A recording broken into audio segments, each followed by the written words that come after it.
The woman whose name could end careers with one phone call was the one holding me up. That was the night Yerim Cho, the coldest CEO in Baekwon City, stopped being untouchable. That was the night she chose me. And by the time you finish this video, you'll understand why half the country tried to stop her and why she burned it all down instead. If this hits you already, smash that like button right now, because in the next 60 seconds, everything you think you know about this story is about to flip upside down. My name is Malik Bankhol. 6 months before that gunshot, I was nobody in Baekwon City. Just a driver. Just a man with an American passport, a Nigerian mother, and a resume nobody wanted to look at twice. I answered an ad for a private security contract. I didn't even know whose name was on the paperwork until the black car pulled up and the rear window rolled down 3 inches. You're late for this job. No, I am not. Just get in the car. That was Yerim Cho, 29 years old, chairwoman of the Cho dynasty conglomerate, steel, shipping, pharmaceuticals, half the skyline of Baekwon City built on her family's name. Forbes called her the Ice Queen of the East. Her own board called her worse behind closed doors. I would come to learn she'd earned every syllable of that reputation the hard way, because the moment her father died and left her the company at 24, every man in that boardroom tried to take it from her. I didn't know any of that yet.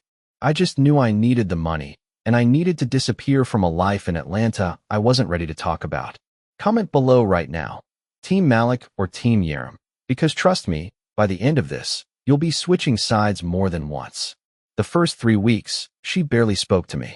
I drove her from glass tower to glass tower, held the door, stood outside conference rooms while men twice her age tried to swallow their pride talking to a woman half their age. I watched her walk into rooms where nobody wanted her and walk out owning them. You stare a lot for a driver, she said one night, out of nowhere, in the rearview mirror. You're interesting to watch, ma'am. Don't call me ma'am. I'm not your grandmother. A pause. Call me Yerim when no one's listening. That a rule or an offer? She didn't answer, but the next morning, she brought 2 coffees instead of 1 and set the second one in the front seat without a word. That was Yerim's love language before either of us knew that's what it was. Small, silent, deniable. Here's where most creators would rush past the slow part and get straight to the drama. But I want you to feel this build, because it's the build that makes what comes next hurt so good. If you're new here, hit subscribe now so you don't miss where this goes. 3 months in, her grandmother, Madame Cho, the true power behind the Cho dynasty throne, the woman who had arranged 3 generations of marriages like she was trading stock, called Yerim into her tea room. There's a boy, Madame Cho said. Seo Min-jun. His family owns half of the shipping lanes you don't. Marry him, and Cho dynasty becomes untouchable for 100 years. I don't need a marriage to be untouchable, Yerim said. I built this company back from nothing after father died. I don't need Min-jun Seo's ships. You need his father's votes on your board, Madame Cho said. And that landed harder than any insult. Half your board wants you gone, Yerima. A woman running Cho dynasty alone is a wound they want to reopen. Marry Min-jun, and it heals. Refuse, and watch them carve you out piece by piece. I wasn't supposed to hear that conversation. I was outside the sliding door, waiting to drive her home. But Yerim's voice cracked on her way out. Just barely, just once, and she saw that I'd heard it. Forget what you heard, she said in the car. Already forgotten, I said. But for what it's worth, you don't look like a woman who needs saving by a shipping heir. She almost smiled. Almost. If you've ever had someone see you drowning and pretend not to notice out of respect, drop a heart in the comments. Because that right there was the moment I started falling for a woman I had no business falling for. Here's the first tension drop I want to warn you about, and watch how fast I fix it. 3 weeks after that tea room conversation, someone tried to run Yerim's car off the Baekwon Bridge at 80 miles an hour. I saw the black SUV in the side mirror half a second before it clipped our rear bumper. I don't remember deciding to spin the wheel. My hands just did it, correcting into the skid, slamming us sideways into the guardrail instead of over it. Glass everywhere. Yerim screaming my name for the first time. Not driver, not you, my name. Malik. Malik, are you? I'm fine. Stay down. Stay down. The SUV didn't stop. It sped off into traffic before I could get the plate. When the shaking finally stopped, Yerim grabbed my collar with both hands, checking my head for blood, her fingers trembling worse than mine. You could have died protecting me, she said. Why would you do that? Because it's my job. Don't lie to me, she said, quieter now. Not you too. I looked at her, really looked at her, mascara running, hands still shaking, the ice queen of Baekwon City falling apart in the front seat of a wrecked car, and I told her the truth. Because somewhere in the last 3 months, you stopped being my job, and started being something I'd take a bullet for. She kissed me first. I want that on record. Right there in the wreckage, sirens closing in. She pulled my collar and kissed me like she'd been waiting her whole cold, controlled life for permission to want something without calculating the cost. Type. I felt that in the comments if your chest just did something, because we are just getting started. Word got out fast. Baekwon City is a small world at the top. Madam Cho called Yerim into that same tea room within the week, except this time I was summoned too, made to stand at the threshold like a servant on trial. You will end this, Madam Cho said, not even looking at me, like I was furniture. A driver. An African driver. Do you understand what you're doing to this family's name? His name is Malik, Yerim said, and her voice didn't shake this time. And I'm 30 years old, not 16. I don't need your permission to choose who I love. You need my votes, Madam Cho said. I control 11% of this company, Yerim.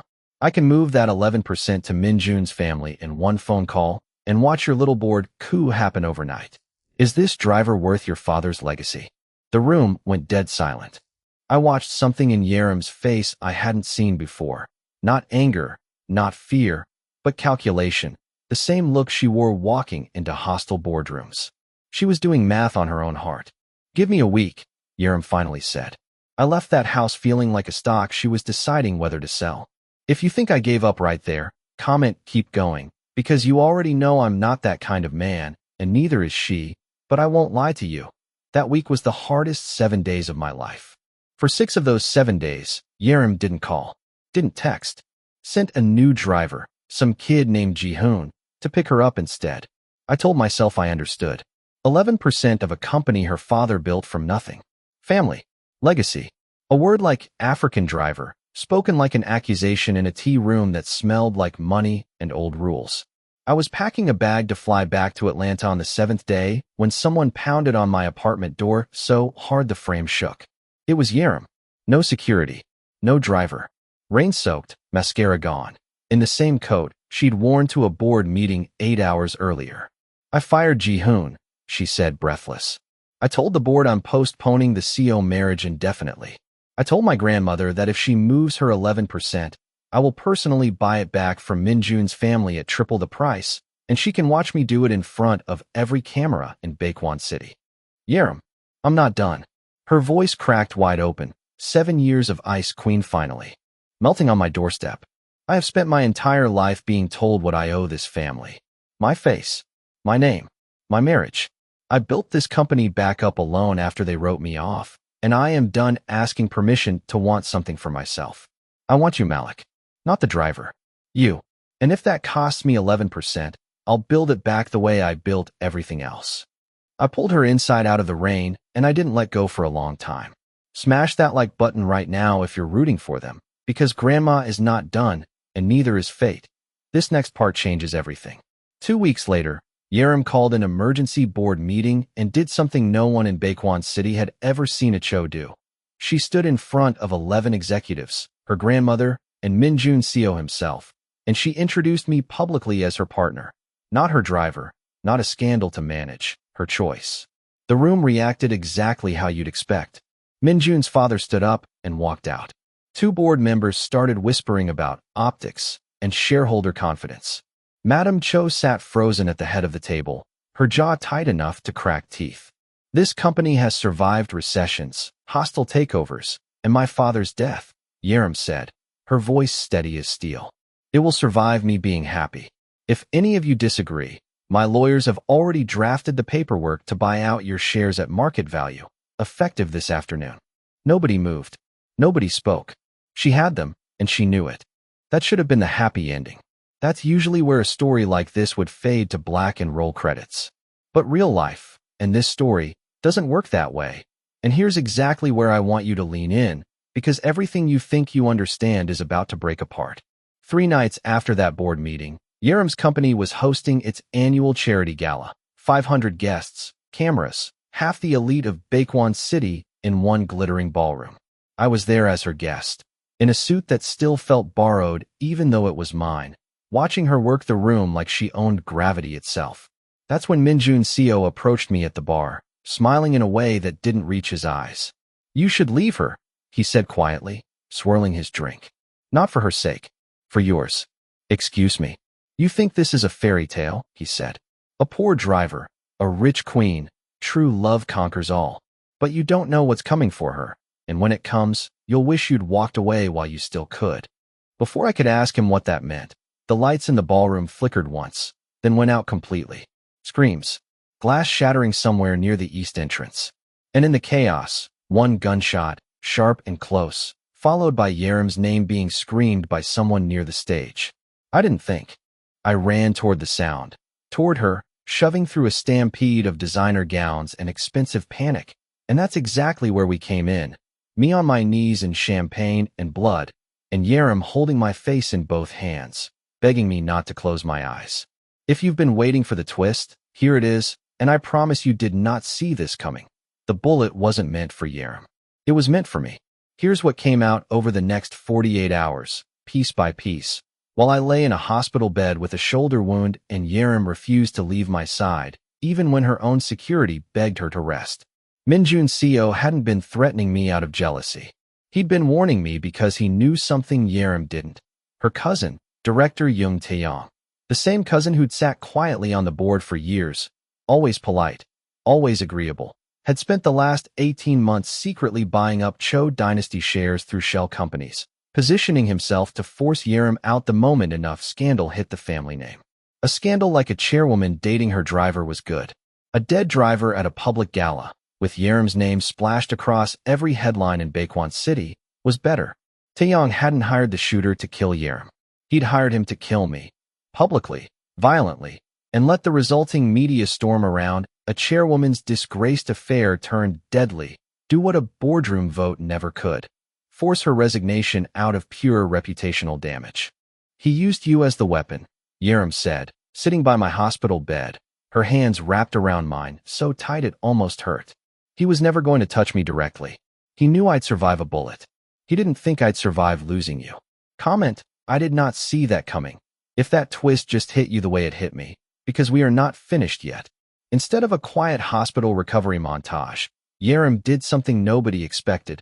Not the police, not the board, not even me.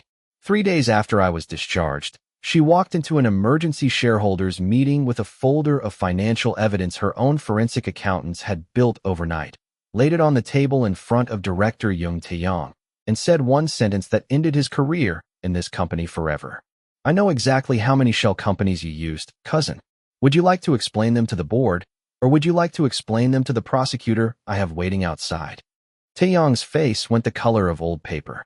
He tried to bluster, tried to threaten a lawsuit, tried to remind the room he was family. Yerim didn't blink. "Family doesn't put a bullet in the man I love to steal a company my father built with his bare hands," she said. "Security will escort you out. Don't come back." 2 board members who'd been quietly loyal to Taeyong resigned within the hour, sensing which way the wind had turned. By the end of that week, Yerim Cho hadn't just survived the coup attempt. She'd emerged from it with more board control than she'd had before the gala, because half of Baekwon City's business elite now understood exactly what happened when you underestimated her. If you're feeling that chills down your spine satisfaction right now, drop a fire emoji in the comments, because there's one more twist waiting, and it's the one that made me finally believe in this woman completely. Madame Cho, the same grandmother who'd threatened to move her 11%, who'd called me the African driver like it was a diagnosis, showed up at the hospital on my last night there. Alone. No assistants, no lawyers. Just an old woman standing awkwardly in the doorway, looking smaller than I'd ever seen her. "I was wrong about you," she said, and I could tell those words cost her something. I spent my whole life believing that protecting this family meant controlling who we loved.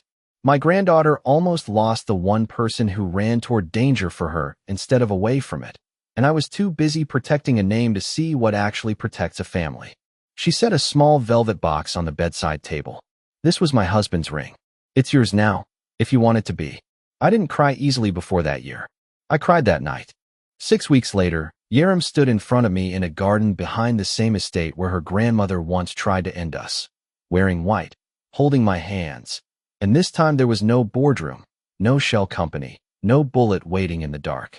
I spent my whole life being told my worth was measured in shares and bloodlines, she said, her voice breaking with joy instead of fear this time.